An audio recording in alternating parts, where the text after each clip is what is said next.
No. That's what I'm trying to tell.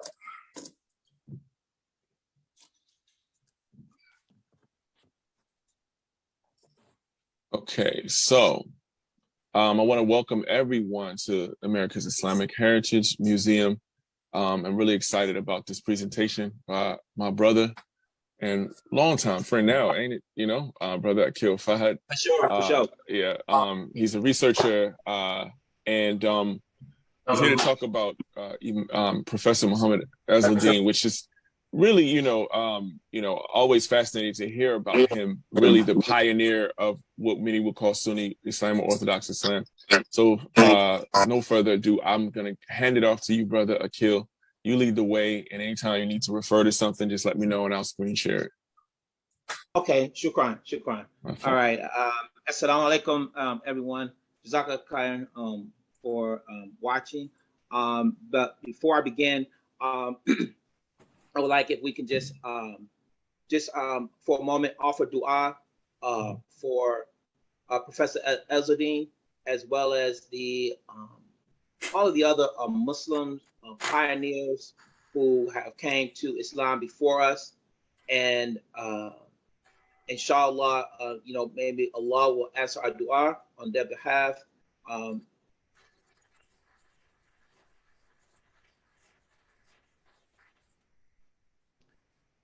And particularly, I would like for you also, to make a dua for a wonderful sister in Islam who was like a ummi to me. She was very dear to the brothers and sisters in Detroit.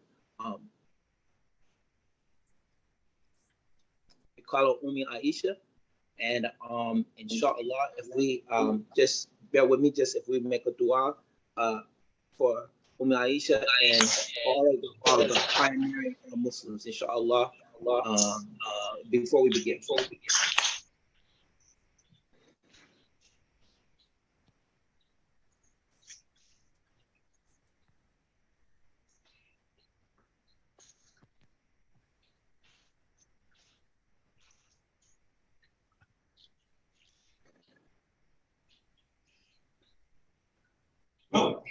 Still won't make? No. I'm seeing another different answer.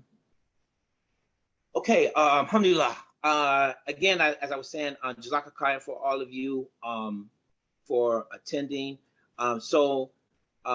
Where Khalil and Brother Amir Muhammad asked me to do this presentation, alhamdulillah, I quickly agreed, even though this is not really my forte, the video stuff and that, but I felt it was very important that Professor Ezedine, as he was called during his time, that he be mentioned in the discourse, the wider discourse, when we talk about Islam in America.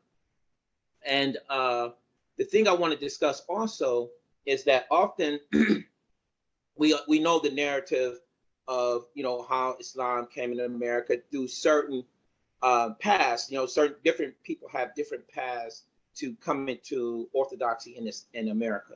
But I would be remiss before we start this conversation without mentioning Duse Muhammad Ali and Imam or Shaykh Satti Majid, right? Sometimes he went by Reverend Majid, but most often in the documentation, he's listed as Satti Majid or Satti Muhammad, right? These were brothers who, one was from the Sudan, and he was a very dark complected man. He would look African to you and I, but his people, his tribe, right, were Arab, right? They had an Arab identity, and as well as Duse Muhammad Ali. Duse Muhammad Ali was a teacher of Marcus Garvey, and he was a Muslim who came to America also and spread Islam, particularly in Detroit, right? I'm not sure. I know he operated in St. Louis for a while and in New York, but I don't have any documented evidence that he ever established any masjids or gave dawah, right, where he had actually had congregation.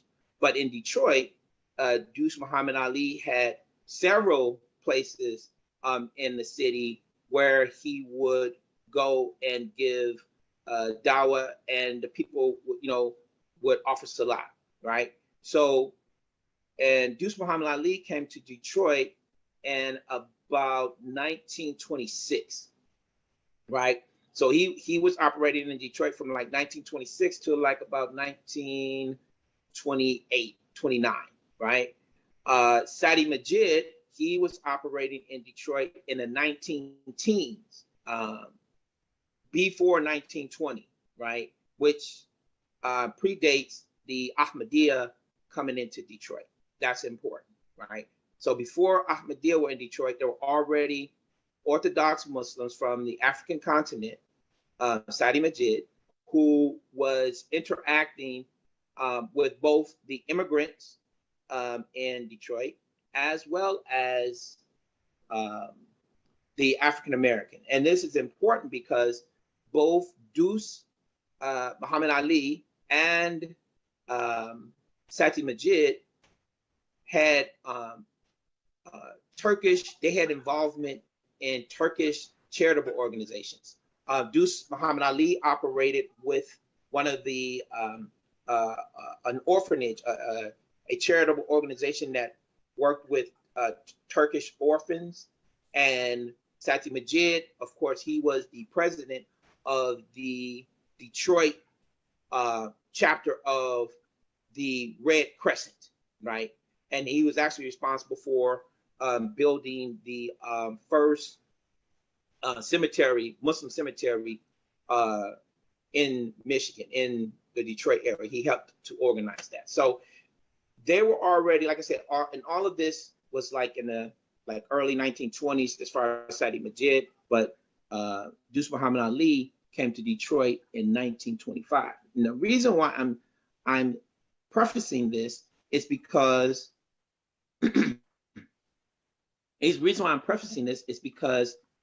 the narrative that we often hear is that there was no Islam being spoken in Detroit prior to 1930, right?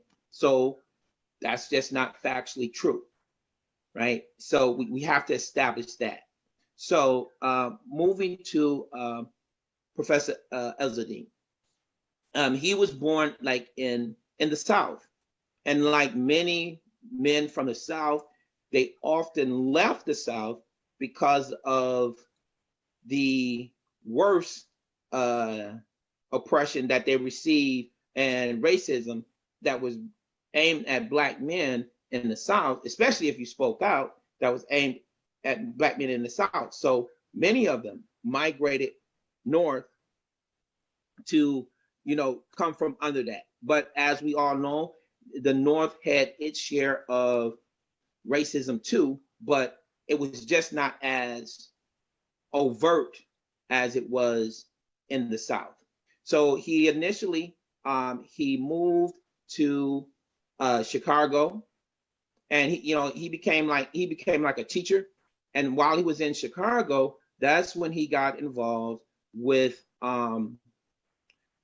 Drew Ali and Mr. Drew Ali organization, the Moorish Science Temple, right, of America.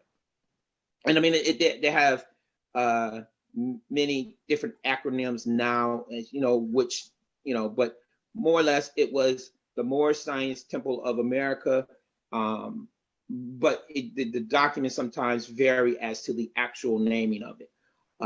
But in Chicago, that's where he got involved, and he organized. At that time, he was going by Lomax Bey because his original birth name was James Lomax. And when he went to Chicago, of course, he was James Lomax. Well, once he joined Mr. Drew Ali's organization, he became Lomax Bey, because what they would do is append either Bey or L at the end of their names, you know what I'm saying, in that regard. Basically, and accepting, and this is an important thing too, is that they would accept the nationality of Moorish, right? Leaving away from these notions of whether being called Negro or those terminology, right? To get away from that, they adopted the nationality of Moorish, being Moorish, right? And that whole framework that Mr. Jouali set up, he began to follow that, and he became very good, right? So he would proselytize in the Chicagoland area, and he brought in a lot of people. So when the Jouali decided to expand into the Detroit area, he had Lomax Bey go to Detroit. And so upon him going to Detroit, that's when he became a governor, meaning like he was, you know, one of the more high-ranking people within the organization, right? And so when he went to Detroit, he formed a temple in Detroit, in and amongst this what I would call like a milieu that was going on in Detroit of Islam, right? You had all these different types of Islam, people proselytizing Islam. You had many different immigrants, all in what we call, many Detroiters we call the Black Bottom, right? This is an area in the Lower East Side of Detroit. If anybody's familiar with where Detroit is at now, this area, a lot of the streets have been changed. Of course, Hastings no longer exists in that area no more. The Illinois street, that doesn't exist anymore in that area. But in that area is where you had a lot of male Muslims that were from other areas who were living because they had tenement housing and stuff like that was available to them, because many of them could not just go out and move amongst white people either, right? So they were limited to those areas, particularly from Turkish background. You had few from the Desi community, which all of that back then was just called India, right? It was no Pakistan or anything like that, or Bangladesh. That didn't exist as nations, but the people, still, live, right? So they were, Bangladeshi people, Pakistani people, primarily men, right, that lived in those areas. And so you had all these different groups that, they were still there and they practiced Islam. Many of them worked at the Ford Motor Company, because Ford, even though, he was, friendly with the Nazis, he still was willing to give anyone who worked the equal amount of pay for equal amount of work, right? So this meant that a lot of immigrants as well as African Americans went to work for Ford Motor Company. Again, I'm giving you the understanding so that you understand that it was not just this clear vacuum of Islam that Lomax Bey came to Detroit amongst. Islam was already there. People were already practicing Islam, right? But more or less, they were doing so with their fellow compatriots, people from their same countries. They were trying to integrate, right? There was one instance where they created a masjid in Detroit on what is now Victor Street in Detroit. It's actually the first masjid documented that was built from the ground up as a masjid in America. That's just the reality, right? And that was in 1920, right, that happened. So again, when Lomax Bey comes to Detroit, you're talking now late 20s, you have all these other Muslims that are interacting. Now he's a black man, saying they're speaking about Islam, but this coming from the Moorish Science Temple understanding of what Islam was, not orthodox Islam, right? But it's still attracting more and more Black people because, for one, the Black men already were there. They were already introduced to these other men who were there, right? Through these other immigrants. But now you have a Black voice advocating similar things. And then they also had a program of self-help, right? And all of this was prior to the Great Depression, right? So people were still, wanting to, see the American dream and achieve and do stuff, right? So you need economics, right? It's no different than it is today. You can't create anything, community, anything without economics. So when he went there, all these people willing to work, all these people contributing. And so what that ended up happening was Detroit became the most prominent and wealthy of all the Moorish Science Temple chapters, including Chicago. They had restaurants, grocery stores, cleaners, right?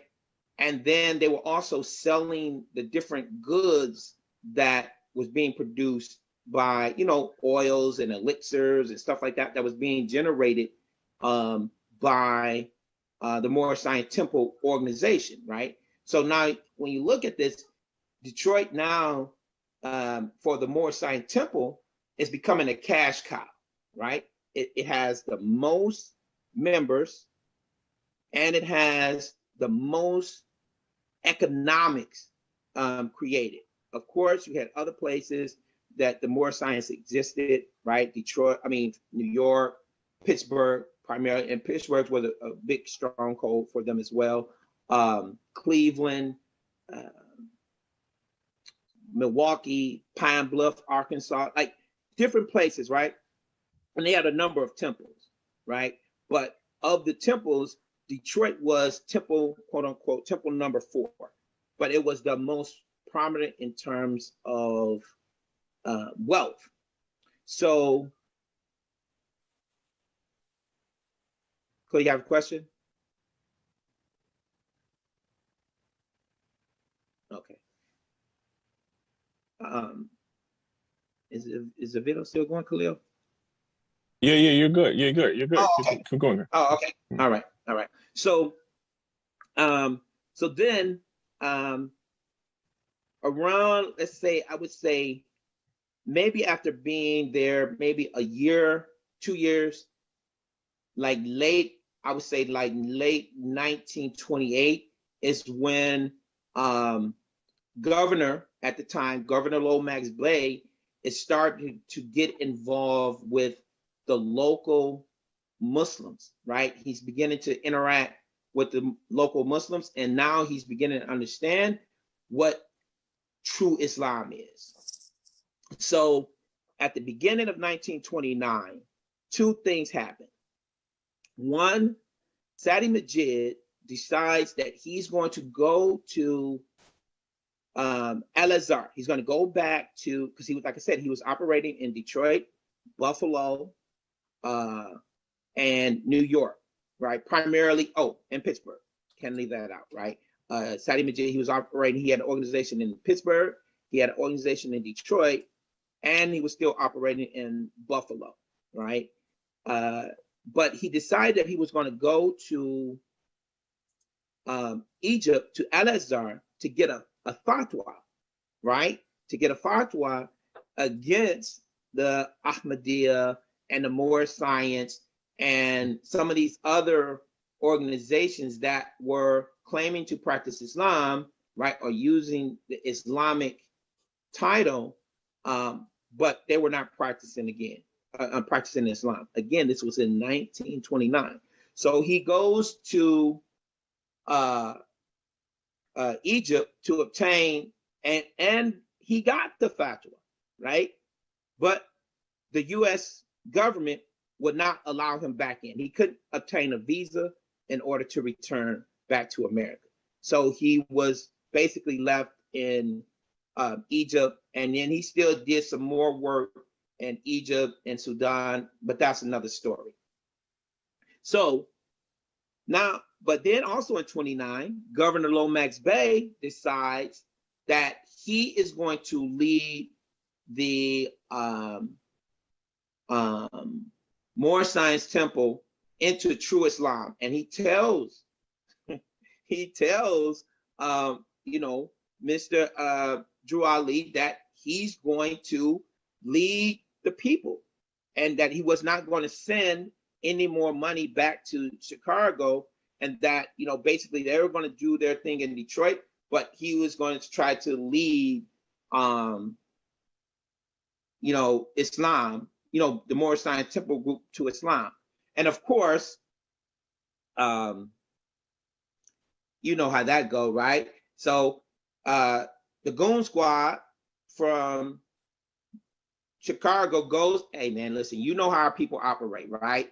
So I know everybody's going to say this or whatever, but it's factual. They went to Detroit to try to unseat him so that he couldn't do that.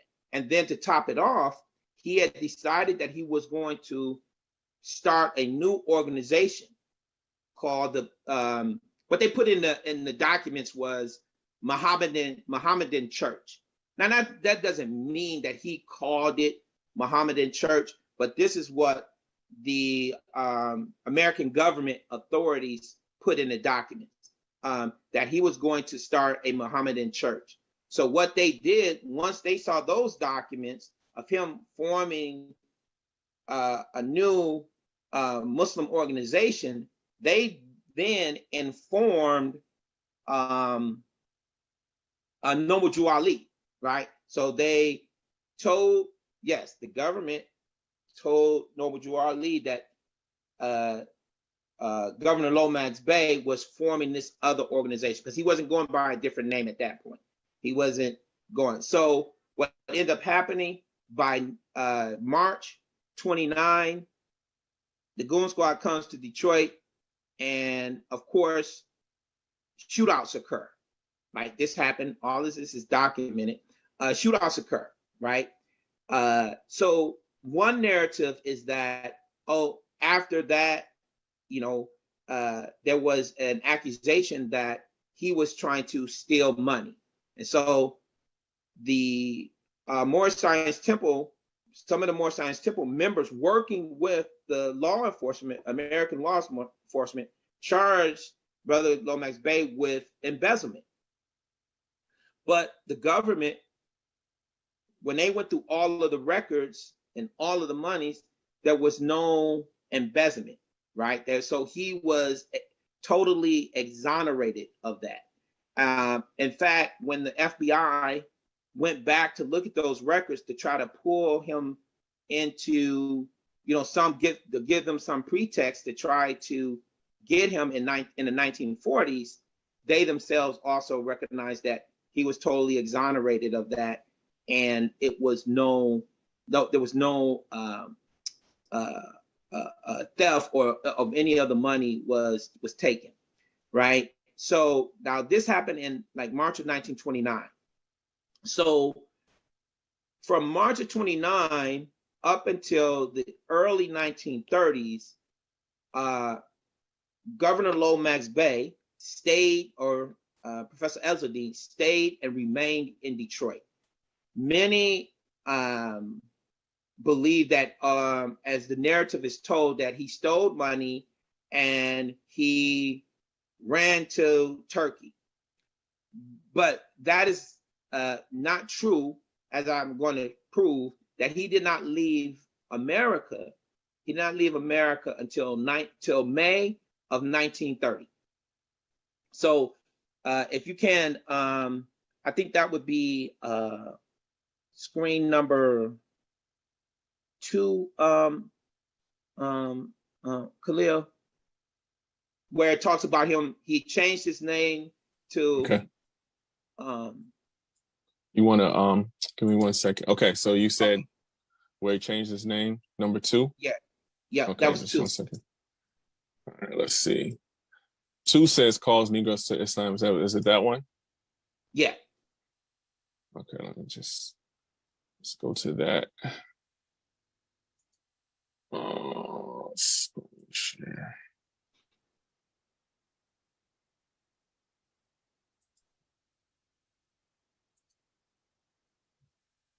Is this the one? This is what? Yes. This is number 2. So yes. yeah. So this is where he had already traveled. He had just traveled to Turkey, and he was going by the name of Ali Mehmed Bey, right? And basically, when he went there, he was talking about, and he was telling about how many other families that was willing to come with him to Turkey, and he wanted to basically make hijrah so that they can establish Islam in Turkey.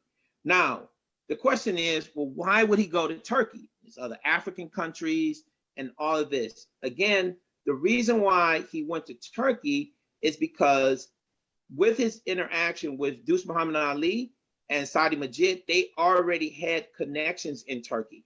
They were already doing charitable work with Turkish organizations, not other like African organizations and stuff like that. So his first connection with overseas, quite naturally, would be with a place where there was already a pre-existing connection. And so when he got over there, of course, the American government didn't like that, right?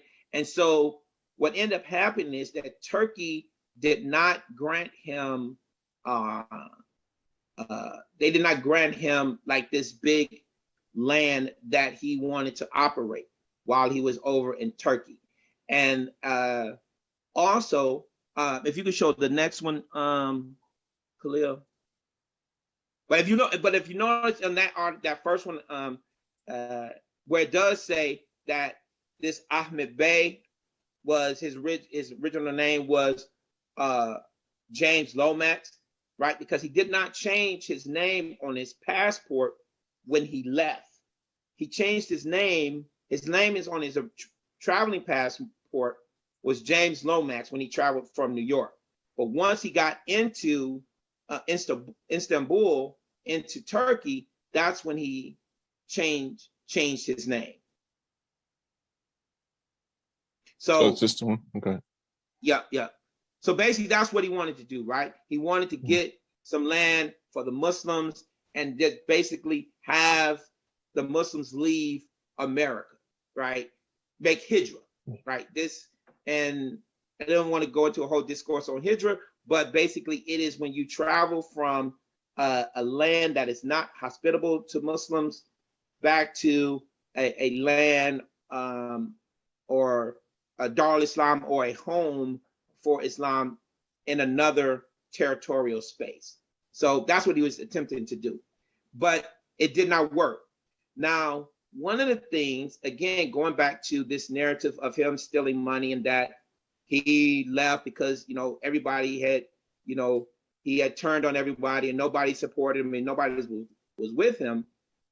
If you look at the other articles, it actually tells you that he was traveling with a group of people, including men and women and children, right? So the whole narrative that he somehow ran to Turkey or he had to hastily leave Detroit is just not true, right? When the Goon Squad came for the Moorish Science Temple against them, they shouted out. That's what happened, right? This is what happened. And so he didn't leave Detroit. He stayed there, right? There were no more incidents. And then he went to Turkey, of course, in an attempt to make hijrah. And he had these other Muslim families that was with him, men and women and children. So around 1931, like the end of 1931, after being there almost 2 years or so, realizing that they were not going to be successful there, he then left and went to Egypt. When he went to Egypt, right, he went and he worked under the auspices of, it was an organization called the Young Muslim association. It was basically like a Muslim take of the YMCA, but they were called the Young Muslim Men's Association, right? The YMMA, right? And basically it was sort of the same thing, getting men and to help people, you know, keep their Islam and educate them, right? But this was mainly geared for the Egyptian society, but they also took him in. And then while he was there, over a period of time, the people that were with him, they also traveled to Egypt with him. And how we know that this happened in that manner, because there was an American judge who was in Egypt who wrote about it. He wrote about these.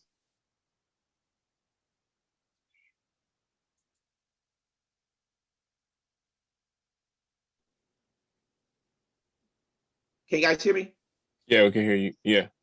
Okay, so it was an American judge, right, who had been over to Egypt, and he would just write different things about the Egyptian society. And this particular thing, because he was from Louisiana, he was French, he was Creole, and he still had, you know, racism with him. So for him, this drew his attention to see these African Americans that were coming over to Egypt, claiming their Islamic identity, talking about communities in Detroit, in New York, Pittsburgh, like they are telling the people of other Muslim of communities of African American. And of course, the Egyptians, they were flabbergasted about it, because they basically like didn't believe that it was Muslims. And even to this day, when you look at America, people don't believe that it's practicing indigenous Muslims in America. So when they were going over there, this caught his attention and he wrote about it.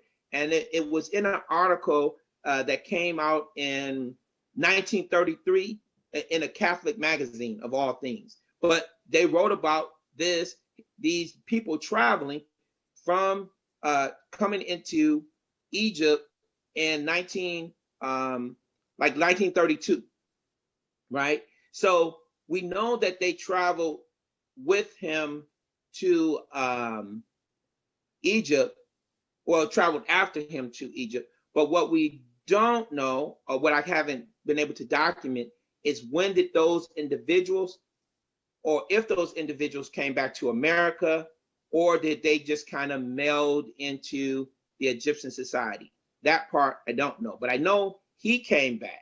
He came back after staying there for about 5 years, learning Arabic, learning Islam. He came back to America in like 1936. So in 1936, now he's back in America. You have different organizations that are all up and running that are claiming Islam. You have, by this time, you have the Moorish Science Temple that was operating. You had the NOI that was operating, and you had the Ahmadiyya that were operating.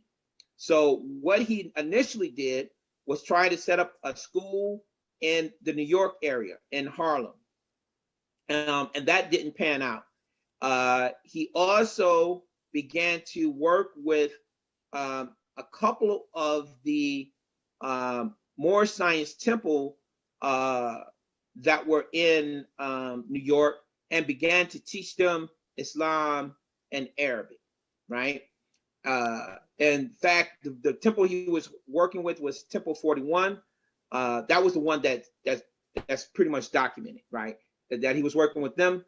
But then he started going back around to different communities in America and telling the people about Islam, and particularly like people that were in Moorish Science Temple, people that were in Ahmadiyya. He's coming to them and talk, because he's already had relationships with many of these people prior to him leaving. And some of these people had interactions with Satti Majid and Duse Muhammad Ali. But as I said earlier, Satti Majid, he couldn't get a visa to come back to America when he left in 1929. And Duse Muhammad Ali, he just, once he finally left, he went to Nigeria and just said he was just done with, coming back to America as well, right? But those people that were initially following them, they didn't like keep intact those organizations. They just kind of left and went to other organizations. So when he came back, when Professor Ezedine, when he came back, he was now Muhammad Ezzaldeen now, right? And then the people began to call him Professor Ezedine because he was at that time the most prominent African American that knew Arabic and that could teach Islam. So when he went around to these other places, Khalil, I can't hear you. Are you saying something? No, I'm listening. Okay, so as he started going around to these other organizations and then re-attracting people back to Islam. Alhamdulillah. One particular incident, he goes back to one of the Ahmadiyya temples, and it didn't get like confrontational, like physical or anything, but it came to a head because a portion of the people just decided that, hey, we no longer want to follow the Ahmadiyya. We want to follow, Orthodox Islam. And so when they did that, they actually went to court. They went to court, and then all of this is documented. They went to court, and because the majority of the people were ruling that, decided that this is what they wanted to do, the court intervened and had them win all of the rights to all of the monies and stuff that they had already accumulated, rather than them just leaving the organization and leaving all of the wealth and stuff that they had built. The people that when they decided that they wanted to change, they wanted to bring the things that they had accumulated with themselves as part of that organization. So alhamdulillah, they were able to do that, and that's documented, right? And he also went back to Detroit, of course, and there was a Dino Elahi. Oh, I skipped a part. In 1938, he set up. He went to Camden because he wasn't able to set up the documents in New York. He doesn't really go into the reasons why, but he wasn't able to do it. So, like in the Five Borough area. But when he went in Camden in 1938, August of 1938, that's when he set up the Dino Elahi Universal Arabic Association, right? The Dino Elahi Universal Arabic Association. And he set that up because now he had adopted, upon his return, he had adopted the nationality of Hamitic Arab, right? He was saying that our people, we were basically, Arabs, descended from Ham, and that, we should, adopt the Arabic language, going back to a language that our ancestors spoke, right? So this is what his what he was teaching at this time, right? And some people object to it, like, okay, why are you going to adopt to being an Arab and all of this? And that's debatable. That could be debated. But one thing that's not debatable is that the Prophet ﷺ said that being an Arab is from the tongue, right? It's from what you speak, the language that you speak, and the culture that you adopt to. It's not a skin color or a race. But that's neither here nor there. But the reality is that that's the organization that he formed. And then the people that he was going back and giving dawah to, primarily people he had already been interacting with, they themselves also began to adopt his understanding of Islam and the Dino Elahi Universal Arab Association, which was a national organization. It was never meant to be like a one local place. It was always designed, and how he envisioned it is to have the Dinolahi Universal Arabic Association operating, and then have these school of wisdoms that he formed that would be basically teaching the people Islam, and giving them culture, as a part of that. And he said, can I ask a question with respect to that real quick? Yes. Hopefully you won't lose your thought. So are you saying that with respect to, when you say, all right, they adopted kind of being known as Hamitic Arabs, did that come with teaching the culture of current Arabs at the time, or did he try to connect them to other to the cultures in between? Obviously, what he's connecting to where we were ultimately, if you get my drift. Right. Yeah. So basically, there was nothing that he said, okay, so let's go try to be Egyptian, or let's go try to be Saudi, right? It wasn't like that type of a thing. It was more of a thing that, hey, stop calling yourself Negroes. Stop calling yourself nigga. That's not us. That's something that has been put on us. We don't accept that. We don't accept the title Negro. We don't accept, the N-word. We don't accept that. So that's what he was moving towards, and basically like carving out an identity that Americans can adopt, right, without being other people, if you understand what I'm saying. There's no different if you look at what Imam Wardeen, rahimahullah, when he said, okay, we're going to be Bilalians, right? Imam Wardeen wasn't saying, hey, let's all, go back to Saudi and we're going to be like Bilal. You know what I'm saying? It wasn't like that. It was just like, no, this is an identity that we can formulate around ourselves and remain independent of other people. So that was kind of his reaction to the oppression in a way. You're saying that was his theology. It was his answer to us getting out of the identity crisis that we had. Okay. Right. Because we're still navigating that right now, right?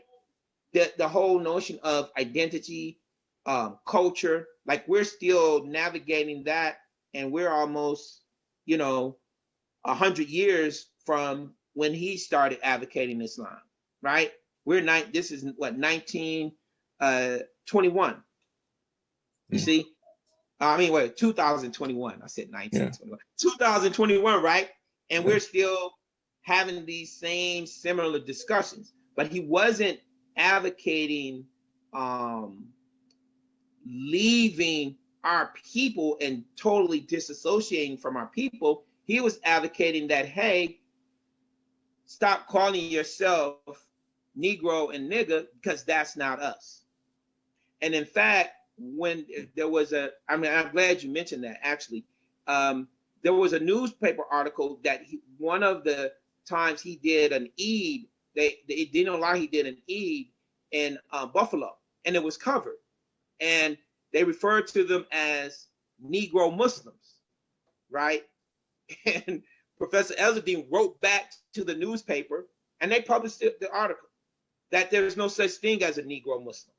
You know what I'm saying? That we're not Negroes. There's no such thing as a Negro. You know what I'm saying? We are Hamitic Arabs. So he was very secure on that, not being a Negro or the other N-word, right? He was adamant about articulating that for our people and establishing a national identity for our people that could connect. So that's why he had these different chapters in different cities, and that they will all come together. Another thing that he did was try to bring the Muslims together, right? So in 1943, now he's come back, he's gone around, he's creating these chapters, like including Detroit, right? There was a Dino Lahi, he referred to them as units, right? There the Dinolahi Universal Arab Association unit in Detroit. There was a unit in Jacksonville, Florida. There were units in Pittsburgh. There was units in Philadelphia. And then there was in the state of New Jersey also, right? He had set up a whole village, Ezzaldeen village, which they had come and where they would gather. But then there was this big picture. Do you have that picture, Khalil, of the all standing in front of the YMCA? Let me see. Let's see if I can grab that one. This looks like the YMCA. Let me see if this is it. Mm-hmm. Share screen. Is this it right here? Yes, this is it, okay. Right? So when they met here, for this meeting, it was Muslims from all around. He was trying to gather Muslims from all the different organizations to get them to come together and have a greater unity.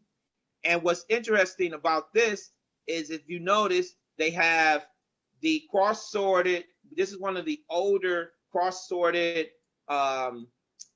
Saudi flags, right? And he was saying, basically, this is our Shahada, right? He wasn't saying that we give an allegiance to Saudi Arabia or anything like that. He was saying that with the Shahadatain of La ilaha illallah, Muhammad Rasulullah, that's what's going to unite us, right? And so he brought all of these different groups together. And in this picture particularly, you have Imam Wali Akram out of Cleveland that's standing next to him. And next to Imam Wali Akram is Sheikh Dawood Faisal. All of these men look to him as a mentor because he preceded them in Islamic understanding as well as the understanding of Arabic. Now, what you should also know about this meeting is that the government had the YMCA bugged prior to the meeting. They knew the meeting was going to occur, so they went in and they had the whole the building, bugged, and they basically wiretapped all of the meetings and stuff that he was saying. So some of his speeches and excerpts from what he was saying is recorded, and it's in some of the FBI documents, but the actual recordings or any stuff like that, I wasn't able to get through the Freedom of Information Act. I mean, they said they no longer have them or whatnot. So, but we do know that they did actually make the recordings. Now, did they keep them? Did they destroy them? That's not known. But what is known is that at this organization, at this juncture in 1943, this is when he was trying to gather all of the different communities together that were not Adin-ul-Lahi, but that were still trying to practice normative orthodox Islam in America. So Professor Ezedine, he was a true pioneer, right? And I mean, and there's so many other things that we could go into. I know it's getting later, but yeah, so, one other thing I do want to touch on. So he was, Professor Ezedine was dynamic in another regard too. As I mentioned, they created Ezaldeen Village in New Jersey, where where members of Din-ul-Lahi live on their own land. They also bought a land in upstate New York, what they call Jabal Arabia, or the mountain of the Arabs, right? And again, to establish some sort of autonomy for the people, where they didn't have to endure racism or the oppression from racism, and they could try to, live a little bit more freer from, typical life in the inner cities that, poor people encounter. So with that, if there's any questions or anything like that, I'll be willing to entertain those. Assalamu alaikum. Wa alaikum assalam. This is Brother Amin El Khalil in New Jersey. You've spoken with me. Alaikum. I am the former vice president of the AUAA Newark unit. And alhamdulillah, I just happened to catch this biography about Muhammad Ezedine. I came through this organization over 45 years ago. Alhamdulillah. And my aunts and uncles who were students of Professor Ezedine are still alive, although they're over 95 years old.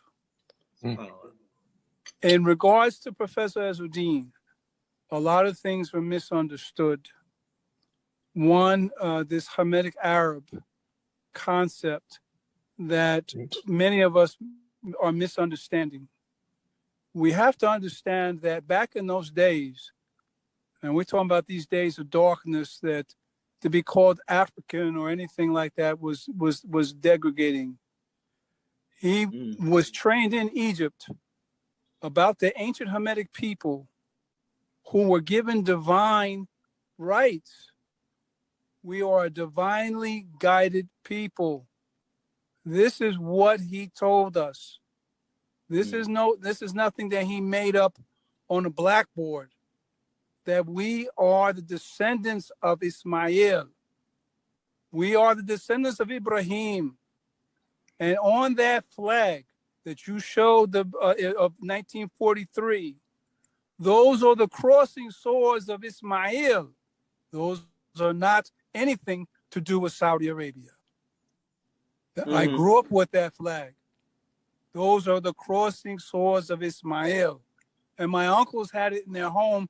I don't know where it is now, but it has nothing to do with Saudi Arabia. It has to deal with our divine lineage. And that when Professor Ezedine approached the United States government, he was told, go and find your people. Okay. And they laughed at him because you will never get them because we have destroyed these people so much. So he was given a national charter, August 16th, 1938 in Camden, New Jersey. For years, as I grew up, it was in Ezzaldeen Village, which is part of Hamilton, New Jersey. Ezzaldeen Village no longer exists. It's gone. I went there several times in my youth, and I brought my family. Last time I went there, it was only one family left. Everyone else, the kids had grown up and left, had sold the homes, and to go there now is a completely different environment. The Muslims raised their own food. They fed and clothed themselves, and they had their own property and their own land rights, and they were recognized by the government there. The first American Muslim mayor came through that community, Mansour Elwan. He was the mayor of Chislehurst, New Jersey. This is back in the 70s, way before you heard about all these other mayors of other towns coming through the AAUAA. So please get it clear. This Hamitic Arab, we are the descendants of Hamun. Ham is one of the sons of who? Noah. He had 4 sons, Cush, Put, Mizraim, and Canaan. We don't know about them. Why? Because the history's been erased. But only the AAUAA were teaching you about your divine right. You have a divine right to this way of life, and that has been smothered by this evil system. We have to understand that. All right? And when you go home, as I say go home, you have to figure out where your home is. You will be recognized as for who you are. Now, I could tell you myself, I went home and the people knew who I was. Why? Because I went home with my deen straight, my tongue straight, and my name straight, and my behavior straight. They looked at me and they knew who I was. And this was over 30 years ago. Okay, we have to understand this. This is more than a modern view of Black nationalism. The modern view of Black nationalism cannot touch the divine register of who we are. You must understand, this system brought our ancestors here on purpose to destroy us and bury us for over 300 years, to eliminate the foretelling of Islam in the future that they knew would rise here in America. They knew it would come through us. Their job is to keep us down, buried, ignorant, singing, dancing, on drugs, killing each other, and not knowing who you really are, and carrying the slave master's name, carrying his religion, and carrying his mentality. He helped set up the systems which have destroyed our people that we carry on today. Don't you think that someone's not sitting in a room deciding the N-word is in all these songs, destroying what we think about our own women and our own selves? Well, he had the foresight years ago, but now we're so tied up that we don't know we don't know ourselves. We really don't.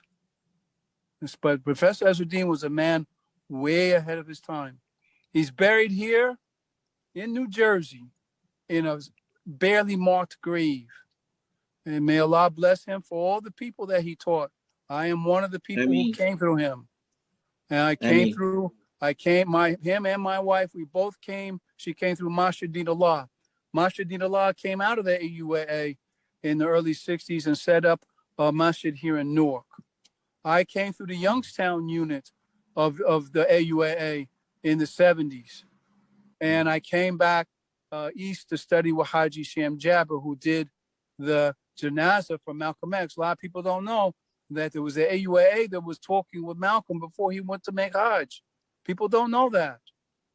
Okay? And his universal view, or I'm talking about Malcolm X's universal view of Islam expanded. Why? Because he was talking that we are part of this world. We're not supposed to be the way that we are now. You see us in a very low position and acting badly. I'm trying to be politically correct and nice. Thank you, Shaykh. So I know you and I speak. You speak much more freely, so I'm definitely appreciating how you're speaking now. Yeah. Well, no, we're gonna. I'm not going to. I'm not going to lower the standard. The standard is high, and this is one of the things that the Professor Ezedine taught our people to aim, excuse me, and keep a high standard of your identity and your practice of this deed, that we are not, like you said, Negroes or Ns or anything else. We are, and I hope the people who are listening to this hear me clearly, we are the descendants of Ham. We are the descendants through his great lineage. You are not jigaboos, N's, or any other names they want to make up. And as for blacks, show me a black land with a black language, and I want to hear what you got to say. But they've misguided us for a long time, this system, to get you away from what this is about. We're supposed to be able to feed, clothe, shelter, guard, and protect ourselves. This is part of the deen, not just talking Arabic and wearing certain clothing. Okay, we're supposed to have communities where we can produce for ourselves, not be so dependent on the system that we're like we're just puppets on a string. Okay, this was his thinking. He of course, but I'm talking about when I say he, I mean Professor Ezedine set up units nationwide, outside of the urban areas, and so they could have a sense of independence. I could tell you an Ezzaldeen village where when I used to go, everybody on the two main streets, Cedar Avenue and I'm trying to remember the second street. They were all Muslims. They were all Muslims. They had, some of them built their homes. And when I say Muslims, I'm talking about Muslims like you and me, American, right here. They left. No, absolutely. They left North. I was hoping Imam Dawood might join us from Jabu Arabia, but mashallah. Another time, inshallah. But what I'm trying to say is that, the Buffalo unit at the time had broken away from the UAA and established their own charter, independent of the national charter. And for several years, there was some infighting, and they were on their own. They still exist, alhamdulillah. And let me say this about Jabal Arabia. The story that was told to me is that Professor Ezedine, when he came back, he was looking for the Muslims to restart and to organize. And in one of his journeys, he ran into a woman who was Caucasian who gave him the land for Jabal Arabia. Over 250 acres, I believe. Yeah. So this was not that they went and bought it. It was actually a gift by someone who believed in Professor and his mission. Okay. No, they bought it, Shaykh. They bought it. They bought it. Because this is what was told to me. This was what was told to me years ago. But they actually, because anytime you have land records that exchange hands or any real estate holding, it's documented, right? That's good. So but it was good. It's good that you have your documentation, because there's a lot of misunderstandings about different things about Professor Ezedine. Exactly. There's a lot of conflicts. There was a lot of infighting. And I was very fortunate also to be company with his widow, Karima Ezzaldeen. A lot of people didn't know that she lived here in Newark, in the Ironbound section of Newark. She passed away over 20 years ago. And I used to travel with her down to Ezzaldeen Village, travel with her to Ohio with the unit in Ohio. Now, excuse me. I really am glad to hear that you're talking about Professor Muhammad Ezzaldeen. May Allah be pleased with his efforts, and also that it opens up the eyes of us Americans as to really reset our goals and try to come together and get over these small, petty differences we have. We have a mission in front of us. I think that's what we have to understand, and that we have to hold on to ourselves, hold on to our communities and our children, and try to promote a unity, because this system is going to do everything they can to erase us. And that's where we're going to have a degree of unity and understanding where many of us have a common history. Okay. Many groups came out of the AUAA. The Cuba Institute in Philadelphia under Anwar Muhammad, who's the son of Nafia Muhammad, who was also, I'm trying to remember the man, Nasser Ahmed was, he was Professor Ezzeldine's right-hand man, from what I understand. This group came out of the UAA, Dino Universal Arabic Association. So, there's a lot of connections, there's a lot of history. We have to understand this. And also, we have to understand that this is not a play thing. This is something very serious that you should pass on to your children and your grandchildren, understanding of who they are, because the system is set up to eradicate us. Okay. And then we have to really understand that. Otherwise, we will be we will be among those who are lost. You'll have an Arabic name. You'll be able to recite Al-Fatiha, but you're going to be lost.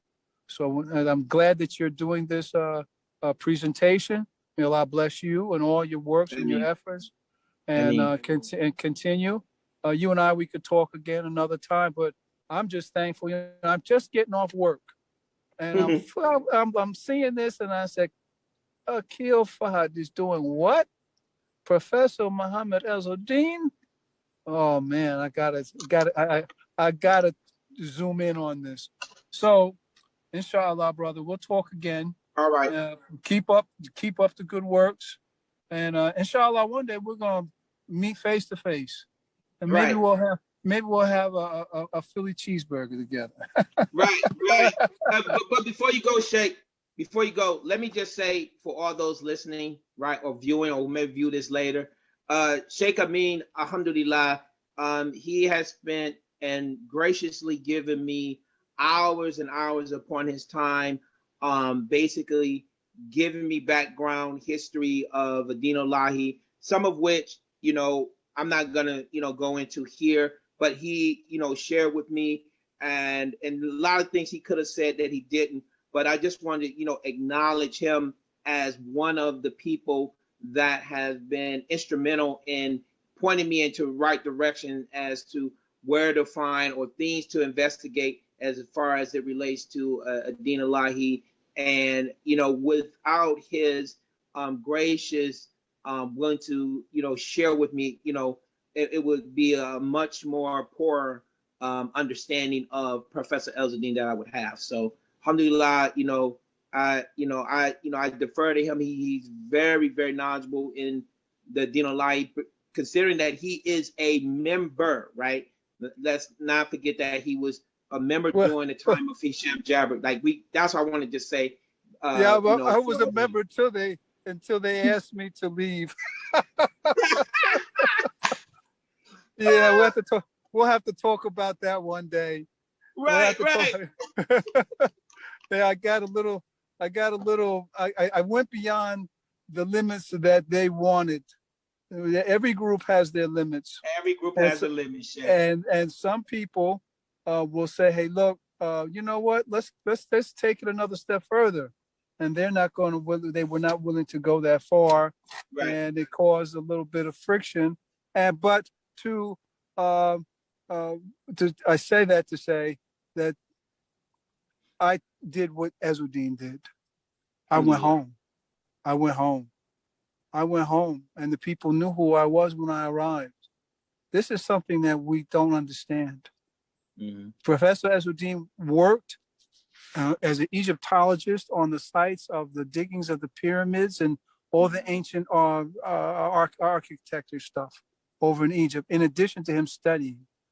Okay, he learned this Hamitic Arab history from the ancient people who were there. When they saw him, they knew who he was and what he was looking for. Okay, I can't explain it to you how they knew, because they just know. But this is where he got this. He didn't sit down and make this up while he was sitting in his living room. He went and learned this history of the Hamitic Arab. There's a history behind this. There's a lineage behind this. And it links back to us. But they don't want you to know that you have a divine heritage, you have divine rights when you call this deen. But many of us have not been taught this, so we don't know it. So we're lost, and we can get out into the world and lose our sense of purpose. And then we end up being a tool against what we're supposed to be doing. And this is what, for a professor, he taught the people who they really were, so they will have an inner sense and confidence of being able to present themselves in a very good fashion. Okay? This is something that, inshallah, we'll talk about it another time. I'm not here to bend. All right, Shaykh. I'm matter of fact, I'm sitting in my car in the driveway listening to you. I didn't even get out of my car because I didn't want to miss a word that you were saying. Okay. So, inshallah, we're going to talk again soon. I have a question. Yes. Though, right? So when you say they recognize, or they knew who you were, they recognized you, what did that look like? Or can you describe the sequence of events that happened that made you recognize that they recognize you? Well, it's kind of, you know about that inner sense you have. Okay, some of us have it, not everyone, but I won't forget. I went up into what you will call now Nubia, and there were people there in the group who were scientists and guides and stuff. And as soon as they saw me, they watched me. They watched me for a number of days, how I interacted with the people, how I spoke with the people, or how I looked, my body position and everything. And then before I got a chance to leave, they pulled me over and they said, you know, I mean, they knew my name. I knew their name. We know about you people. You were here over 300 years ago and you were taken from us. You're welcome home. You are one of us and you've returned home.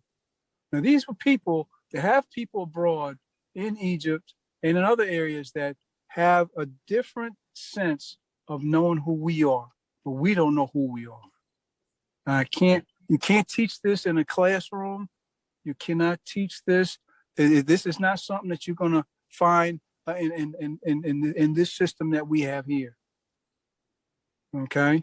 And they will come to you. You won't have to come to them. And this has happened to me a number of times, but this one was the biggest one because it came out of, like, I wasn't expecting it at all. And there's one scientist, and he pulled me over, and he sat down, and we drank tea, and he smiled so big, and he said, you know, I mean, welcome home, brother. You made it back. Out of all the people who they've taken from here, you've made it back, and you came back whole. You came back with your deen. You came back. You speak the language of the Quran, Arabic. You recite Quran. We heard you making your prayers. Oh yeah, they watched you. They watched me. And they said, "Welcome home. We know that you're one of us. So you might be hundreds of years, but you're one of us. Welcome home." But they came to me. Okay, you can't look for this. This isn't something that you're going to be looking for. It's going to come. If it comes, it's going to come when you're not expecting it, if it's going to come. That's all I can share with you on that. That's all I can tell you right now. The rest of it, huh? I said it actually makes sense. I understand. Yeah, okay. Because you like I said before, and I don't know who I'm talking to. I'm just the co-host. My name is Khalil. I'm the co-host who put the help put the program together. That's all. Yeah. And my name is Amin El Khalil. You'll find me on Facebook as Amin Abu Hussein. Okay. All right. Amin Abu Hussein, and I go on there every once in a while. I post some things, but we have to understand about who we are. And when I say who we are, that you understand that you are part of this. You know, Allah created the nations. He didn't leave out the Hamitic the so-called black people. You understand? The black people weren't just a bunch of lower class beings thrown around in Africa. Okay, the old history lines, they gave divinity rights and all that other stuff to the Europeans. But you know, when you read the Quran and when you read the Bible, and I don't know about the Torah, I never read the Torah, but I know when they list the prophets, not one of them came from Europe.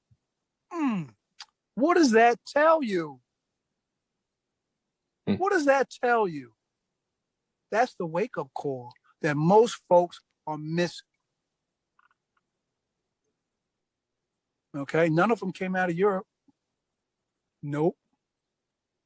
They didn't, but they rewrote history to try to erase us and where we are in the world. If they can smother us with all the stuff that they smothered us with, and we don't recognize who we are, they're going to claim that, yeah, well, you know, Jesus looks like this, looks like a hippie. You know, he looks like, actually he looks like a gay. One of the old pagan gods, Seraphis, who was supposed to be one of the gods of ancient Alexandria. They took that image in the meaning of the Nicene Creed, and they used that image for Jesus. When we know that Jesus looked more like the brother that we see now, Akil Fahad. Okay.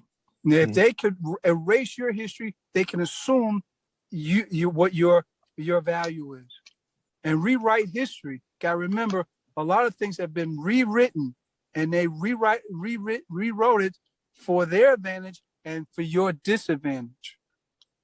Okay, that's what we have to understand. Okay, we have a divine link back to the ancient prophets. We're not just a bunch of black folks just wandering around.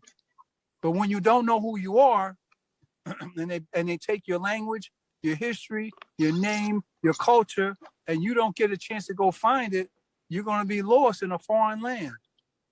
Imagine your grandchildren stolen from you and taken to another land, and everything that you taught them was erased. That's what's happened. That's what's happened to us. By Allah's mercy, He put in our hearts a love for Allah to reclaim our deen, first of all. I can't emphasize that each one of us are, and I don't mean to speak too much, but I don't want to say miracles, but we're miracles. In a nation that was buried for over 300 years, we were supposed to have been destroyed. They did everything to us. And I don't have to tell you what they did, because we all know what they did. They did everything you could do to destroy a people. And what happened? We still rose up. One of us rose up and said, La ilaha illallah Muhammadur Rasulullah. After being buried, can you imagine being buried for 300 years and your descendants still claim this deen? Man, they were hoping to erase that from us. They don't want that here. That's why they bring up gambling. They bring up the gay thing. They bring up the drinking and the drugging and all the other things that are haram. They want the people to do that. They don't want you to believe in Allah. I think I've said enough. That's my khutbah for today. Think about those things. Think about those things. Think about those things. When you read about the prophets, they're not coming out of Europe. They're not. Keep that in mind. Keep that in mind. Think about their lineage, what their linkage is, and what your linkage is to them. Your linkage to them is closer than yours. Believe me. And this is why I know some people are against Islam, against they're black nationalists. They're into black nationalism so thick that they against Islam, against religion, against the Arabs. But people forget that the originals, the ancients, all of them were dark-skinned black people. The ancient Israelites, the ancient Arabs, the ancient Sumerians, the ancient Nubians. Okay, they weren't Caucasians. They weren't. And this is a fact. So when you start studying history, you have it laid out right in front of you, but you have to be able to see it and feel it. Inshallah, brother. Inshallah. We'll get there. I don't mean to get emotional. I don't want to get emotional or anything, but we still got a lot of work to do. All I can say is you brothers are doing a great job. Allah bless you. I'm telling you, I'm sitting in my driveway in my car here. I'm in New Jersey. Okay.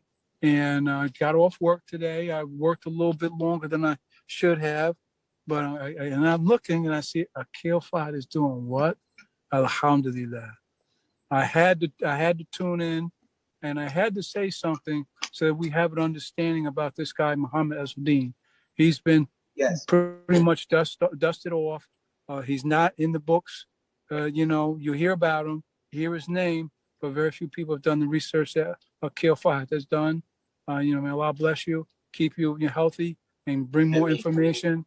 And also keep not just his name, but his mission and understanding who we are. Okay, the UAA, as far as I know, it does still exist, but I don't know I cannot say at what point it does. I have not been in touch with them in quite a while, and that's because I've had other missions that I've had to take care of for myself. But I do know that what is taught by Professor Ezedine and is alive and well in many small communities, households, and throughout not only Jersey, New York, Philadelphia, and other areas. And this is some of what keeps the Muslims motivated. Okay, alhamdulillah, you're Muslim. But what do we need communities. We need living entities where we can take care of ourselves. We're not supposed to be all scattered and willy-nilly. We're supposed to come together. And that is, it's going to take a while because we got a few things to get out of the way. But once we get those things out of the way, this is what we really need to do, because this monster, this system is setting up to try to erase us. They're going to erase you. That's what and they don't get you. They're coming after your kids and your grandkids. Okay. And that's what I see coming down the pike. Okay. Especially, I don't know if I should say this, but there's certain theologies that they're putting out there that it's okay to be like Sodom and Gomorrah. Okay. It's okay to go out and break all the laws that Allah has said don't do. Okay.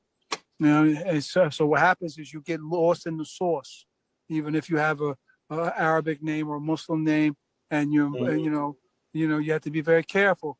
Not just, I'm saying you got to talk to your kids and your grandkids, all right, to keep them away from some of this stuff they're trying to destroy our people.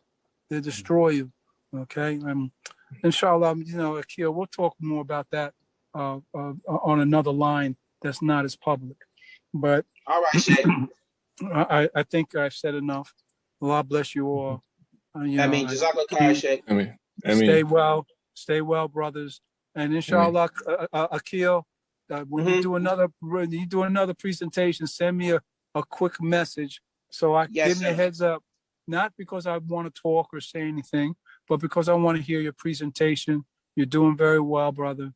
You're doing very well. Allah, protect you and keep you on the mark. Khalil, I don't know you. I never met you, but I thank you also for supporting Akil and being there, because this is the beginning of how trees grow, with small seeds coming together and trying to plant things and keep our hearts and our minds alive, inshallah. All right, take care. Thank you. I'm going to go on mute, and thank you. You're welcome. And you can continue without me. Just watch. Right. No problem. Okay, assalamu alaikum. Walaikum salam. Walaikum salam, Shaykh. Khalil, I think someone else hand was up. I think it was Steve. Yeah, he should be able to talk. Steve? Yes, thank you. Brother Akil, it was a very interesting presentation. And I guess I had two questions. One was I was reading about Professor Ezzaldeen beforehand, and I was struck by how, in terms of, he also, the flags it said he used as symbols basically were like the green flag you show, and also a U.S. flag, and which made me think very similar to what, and you can correct me if I'm wrong about that, but which is very similar to what Imam Worthy Muhammad used. So I'd be interested to know how you would compare or contrast what the beliefs and practices of Professor Ezzaldeen and his organization with what Imam Worthy Muhammad implemented with Nation of Islam. Yeah. So with that, good question, Steve. But so different units within Ad-Din-Allahi took different approaches to the utilization of the American flag. Some, they went and members joined the military and stuff like that. But Professor Ezedine himself, when he was given a talk, this is recorded, it's documented in the files on Ad-Din-Allahi, he only mentioned the flag, as Shaykh Amin had elaborated to earlier, about it being the cross swords of Ismail. He never mentioned about the American flag. I don't know how that part got introduced, maybe through the different groups or something like that from different units that may have come through. But as far as what he articulated, for example, at that meeting, when he brought all of the groups together, he only spoke about the nationalization of Islam and Islamic identity and the so-called Negroes reclaiming their original identity. He didn't have like this duality like Drew Ali had, Mr. Drew Ali had of Moorish Americans. He didn't speak in those terms. Okay, thank you. And one other question I had is like you would see if you look at this picture, Steve. If you look at the picture here, it's solely the Deen Allahi flag that they had. There was no American flag with that. Okay. Yeah. Thank you. And another question I had was concerned education. You had started to talk about like wisdom or house of wisdom. Could you tell more about that? And also, I assume the villages that they ran would have had their own schools, and what were those like? So the actual, like, I don't have any of the books of pedagogy that they operated from in terms of curricula. Like he taught different aspects of history, of the lineage from different sources, and even some sources of Egyptology, but I don't have the like a syllabus or anything that I can point to with precise knowledge to say this exactly what he taught. What I do know is that he had the schools that he called schools of wisdom that function in conjunction with the Deen Allahi units. So for every location that had a unit, right, or AAU AA unit, it would have a school of wisdom. But as far as like, I know broadly like what he discussed, and Shaykh Amin elaborated on it far more than I could. That was what he taught, but it was not, like I said, I haven't found any books that he actually taught for him to say with precision that this is what he taught.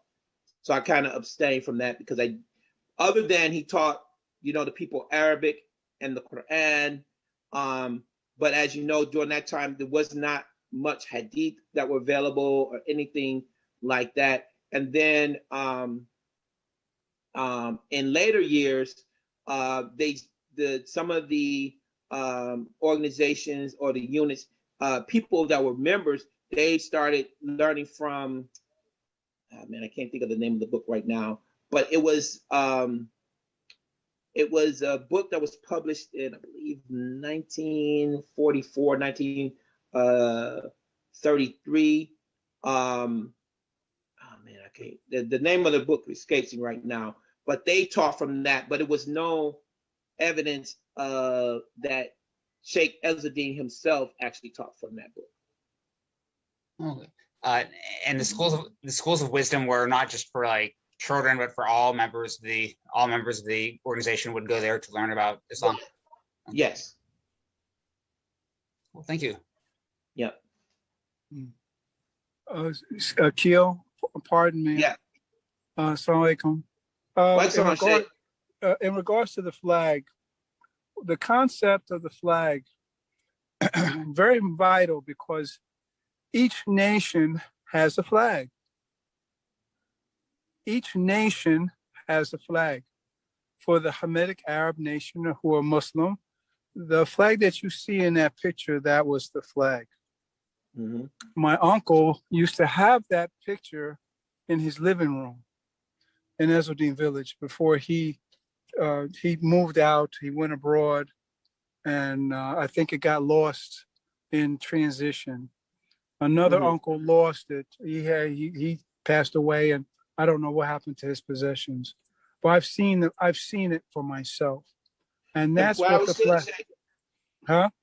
No, what I was saying, Shaykh, was, and I was trying to explain to Steve, is that it was always thought of as a national organization, even though the original charter came out of Camden. Yes. Always articulated as a national organization. It wasn't just like a local thing. That's what I was just trying to point out. And that it was therefore a nation of people who are, reclaiming their rights. Right. That's basically what it was. All right, look, I'm gonna go inside here. I'll let you all go. I'm still sitting in my car. But this was very good. This made my day. Inshallah, we'll talk soon, brother. Take care. Assalamu alaikum. Wa alaikum assalam, Shaykh. Wa alaikum salam. So, any other questions from any other people sitting here? And I'm also looking at the chat to make sure that I don't see anything there. I don't. Brother Akil, so one, we really appreciate this, man. Definitely a treat for me as well. Just fortunate. And is there anything you want to add? Because it is now an hour and a half running now. So anything you want to add? Yeah. I just want to say that, I cannot overemphasize how pivotal he was. Like, yes, there are a number of men and women who were pioneering Islam in America. Yes, there was, right? And I don't want to take anything away from the accomplishments or the endeavors of anyone, right? I just want to be clear with that. Yet, it has to be said that in terms of someone broadly proselytizing Islam on a wide area and have it be orthodox, orthopraxy Islam, he was the first, right? I do know that there are other people and there are other names, but he was peerless. He was the mentor to all of these other people because he actually went and studied first, right? And so when he came back, he had the understanding of Islam. He had the understanding of Arabic. He had learned different aspect of Egyptian heritage, right? And so with that, he had a larger, how can I say?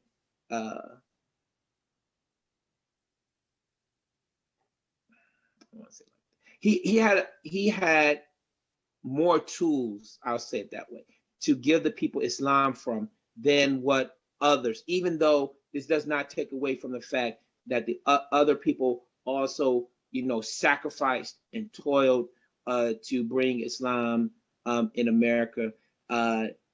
He himself studied Arabic, right, and brought it back to the people, right, and also the understanding that the people needed, and as Sheikh Amin has eloquently already said, the nationality, right? That was a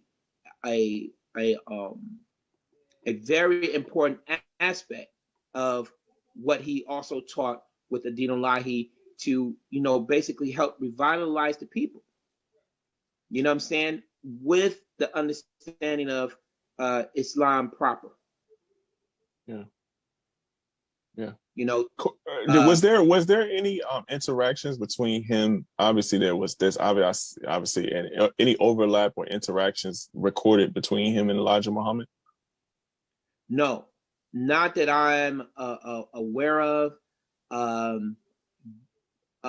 Nor did they have like any documentation of the interaction with the brothers that were in Deen-ul-Lahi that were in Detroit. Mm-hmm. But what I can say is this: in Detroit is Detroit was a very dynamic place, right? All of the people, for the most part, right, that either said they were Muslim, claimed they're Muslim, or were actually Muslim, all of them kind of knew of the other's work, right? You just couldn't be there and not know of the other parties. Now, that doesn't mean just because they were aware of each other that they actually interacted, you know, because there were brothers there that were practicing Islam, you know, that still interacted with the nation. You know what I'm saying? Because they lean more towards, hey, I would rather deal with the nation than deal with the regular, you know, schools. Like I know like a brother who sent his daughter, he was Muslim, practicing Muslim, he was Muslim, his father was Muslim, his grandfather was Muslim. And I'm talking about this brother, he's now like 80 something years old, right? Mm-hmm. But he sent his daughter to Muhammad schools. Why? Because he didn't want her being indoctrinated by the public schools. So, you know what I'm saying? So it's not that I'm trying to create like, oh, it was just like this hard buffer between the people. There was no interaction and nothing like that. But I'm talking about in terms of organizationally and the practice of Islam, right? He was peerless in doing that at that time. Not to say nobody else was, you know, doing anything, but he was just, you know, ahead of his time, as the Shaykh was saying. Right. Okay. I mean, to have a functioning community, a functioning agrarian community where the people had their own animals, they had their own, producing their own food. All of that was done in Jabal Arabia. You know what I'm saying? They had Ezzaldeen village where the people live. You know what I'm saying? And other Muslims could come and live amongst Muslims, right? So, you know, that was pioneering work, and we don't even have that to this day right now. Right. Well, I mean, there are some communities. Let me take that back. I know the Muslim of Americas, those communities, they do exist. So I don't want to, you know, disregard their work. Right. Okay. Well, you know, I would also like to know, like, you know, what the contributing factors. We don't have to talk about this now because I know we're moving into the 2-hour mark. Like, what were the contributing factors into where that community went and why didn't it last? You know what I'm saying? Those communities that community that was self-sustaining. Well, I think it's typical of, well, I would say endemic of the Muslim experience amongst the indigenous Black folks, African American, whatever people want to call themselves, amongst this group of people, the descendants of people, Africans that were once enslaved, that group of people, we've been having a difficult time of sustaining generationally intact communities, right? Yeah. Alhamdulillah, we may have people that have multi-generational Muslims. Alhamdulillah, it's a lot of that, you know, both in Detroit, New York, Philly, you know what I'm saying? Alhamdulillah, that's beautiful. But in terms of communities, like for example, like in Detroit, you have Bangladeshi communities, Yemeni communities, Arab communities, Lebanese communities, you know, Muslims from the Bekaa Valley, you know, in Lebanon, that area, Syria, right? Those people, you know, they have created different, carved out different enclaves in the Detroit area, and generationally, they sustain those. Whereas the African American, no matter what trajectory you come from within Islam, right, to the point that you make it to Islam, right, we are not generationally living in those same neighborhoods that the grandparents was when they were Muslim, or not even the parents. So what happened is the children grow up, move away. Yeah, that makes sense. Yeah. I see a lot of factors for why that might be, but okay, I get that. That makes sense. There's various factors of why that happened, but that's what still, even today, continuously happens to us. Like, I can't think of a single masjid where African American, right? A single masjid where the entirety community around the masjid is African American or Black or whatever name. Right? I don't want to, do that, but whatever the people identify with, that from that group where they've established community life, the imam and everybody lives around the masjid, and it's generational. Right. Now, it has happened a number of times where an imam, a leader, goes to an area, they carve out an area, alhamdulillah, and it's going.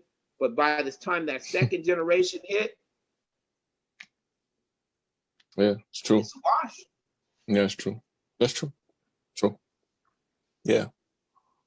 Yeah, and that's why I'm always I'm interested in, like, how, I've had the privilege of, obviously being under Amir and, hearing these things. And what I'm doing is I'm connecting the dots. Okay, what's the parallels between how this and how they fell? How did they rise? How did they fall? And where can we find a common denominator of good? And where can we find a common denominator of what went wrong? And so that we, you know what I'm saying? Because that's tracing ourselves back so that we can learn from what we, learn from the past. So, Right.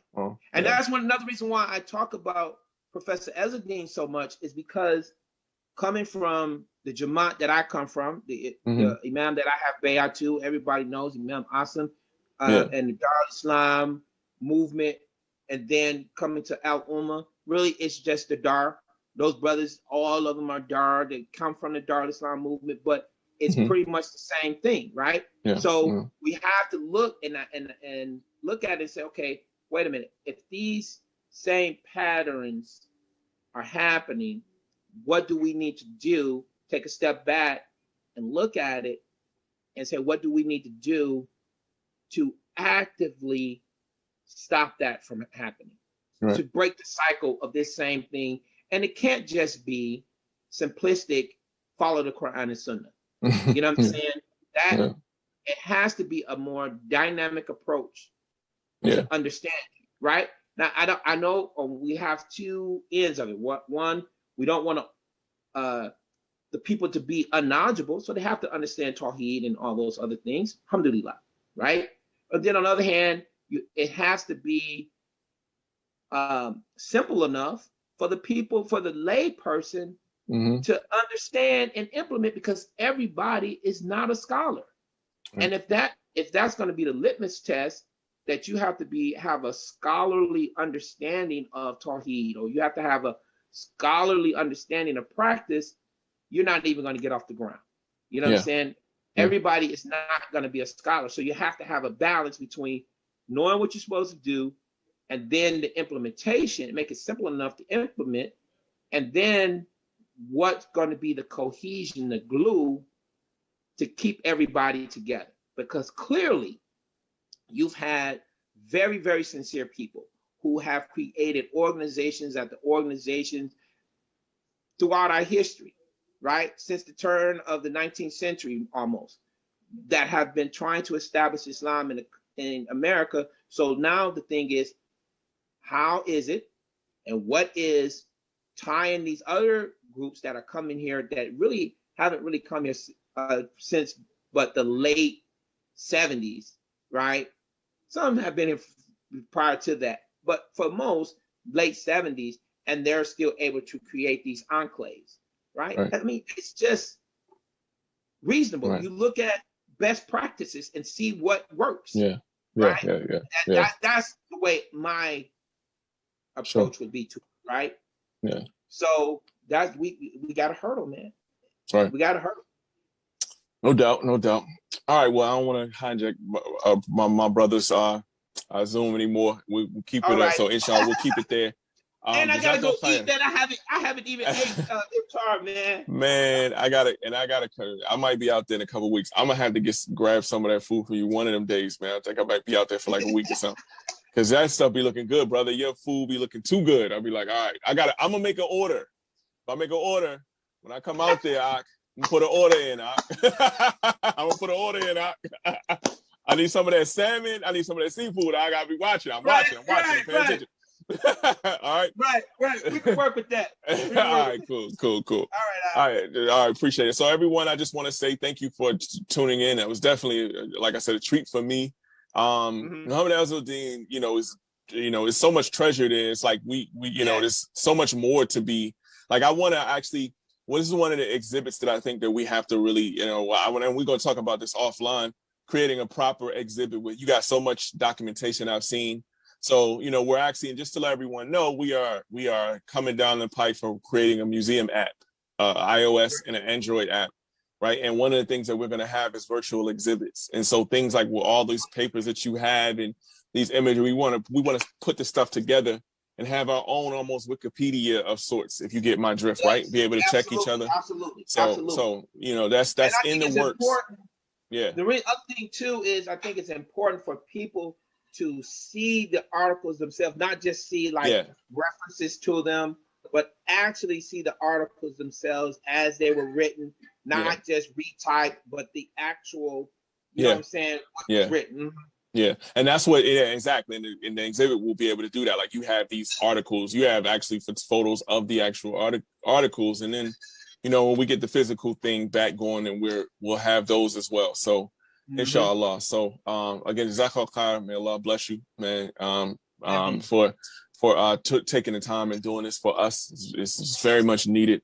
And inshallah, may Allah unite us, and make us and help us to be maybe that generation that figures it out. Ameen. All right, Jazakallah khair. Take care, bro. See you later, inshallah. All right. Wa alaikum assalam wa rahmatullahi.